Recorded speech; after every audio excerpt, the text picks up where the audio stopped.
My name is Shawn Chen Herk Chiet, matrix number AD160197. Today I'm going to present the program and coding of our programming project titled Finite Element Structural Analysis. So this is my question of finite element analysis. So below is the structure, which you can see there's two parts, L1, L2. L1 500 mm, L2 600 mm. And for the A1 is 700 mm square, A2 is 1000 mm square. So the elasticity of modulus is 200 N per mm square. So our goal is to determine the forces acting on each of the node. So displacement is given U1 and U3. Since they are in fixed position, it is 0. For U2, given is 0.057 meter.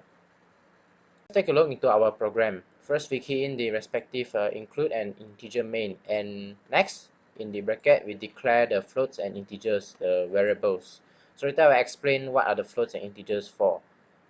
Let's go to the first printf, which is the number of elements. We key in the number of elements, we get the small letter E as we scanf, and next we have to enter the number of displacement on the bar. We printf it and we scanf as the small alphabet N.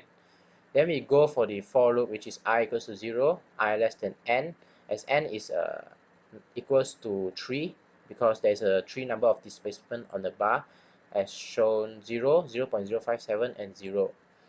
And so we enter this displacement, which I mentioned just now, respectively, and since it's a for loop, we have 3 values that we can key in respectively. So it will print the 0, 0.057, and 0 for the displacement 0, 1, and 2 respectively. Next, for the printf, enter the number of divided length of the bar, and we scan it as big alphabet L. And then we use for loop, I less than L, I increment. I less than L, since there is a 2 number of divided length of bar, so L equals to 2, there's a I equals 0 and I equals to 1. So for the 0 and 1 value, we key in the length, which is 500 and 600 mm. And next, we use the same for loop and we enter the cross-sectional area, which is A0 equals to 700 mm square and A1 equals to 1000 mm square. And then we enter the modulus of elasticity as scan it as a big alphabet E. Next, we use the same type of for loop, but in this case, we insert an equation. Since K is equals to A times E divided by L, so we can just print the K value out so we got the value of K0 equals to 280 and K1 equals to 333. Then we use for loop P equals to 0, P less than L, which is also 2, and P increment. We insert a 2 loop, Q equals to 0 also, so that we use if and else control statement here. So in this case, if P is equals to Q, then A1 is equals to 1. So since the array P and Q, if they are the same, then we can get A1 equals to 1, and if they are not same, then we will get negative 1. And we define the value inside into the program. So in this case, we will get the matrix 2 times 2 of 1, negative 1, negative 1, and 1 by using this whole coding.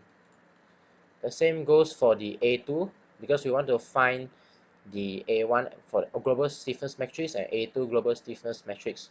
So we have to do 2 times, which use the same for loop and the if else control statement for the A2. And next, we print the global stiffness matrix A1 is equals to all these arrays, and A2 is equals to all these arrays, and we will get the value 280, negative 280, negative 280, and 280. For the A2 is 333.33, and so on.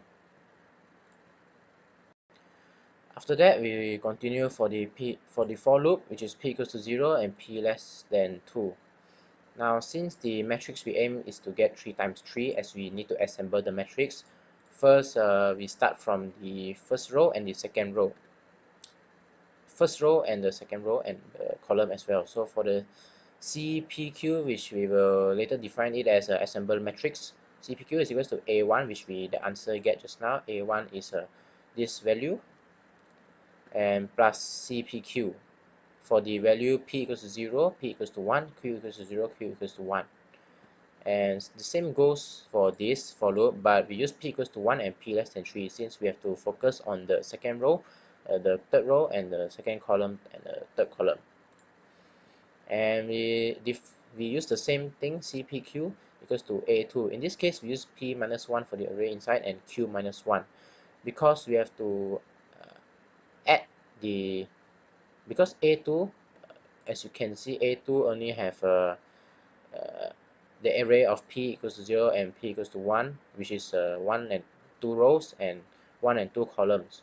So since we have to add this into the 3 rows and 3 columns of CPQ, we need to use P minus 1 and Q minus 1 so that it can be inserted into the CPQ. Then lastly, we will assemble the matrix for solution, and we printf, we insert all the respective arrays 0, 0, 0, 1, 0, 2 until 2, 2, all the rows and columns, and we finally get the assembled matrix of this 280, negative 280, 0, negative 280, and in this middle value, which is 280 plus 333, we get 613, and negative 333, and so on.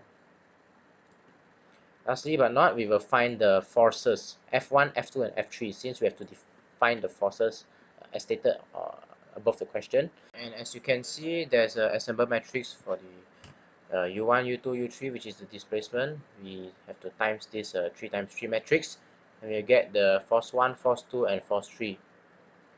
And since we have to get F1, we have to use the formula U1 times K1 minus K1 times U2 plus 0 times U3, we will get the force 1.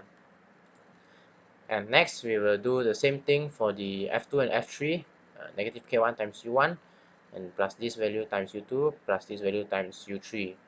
And after that, so we insert the equation respectively at this 3 row, and finally, we obtain the forces respectively F1, F2, and F3. And as you can see in the program,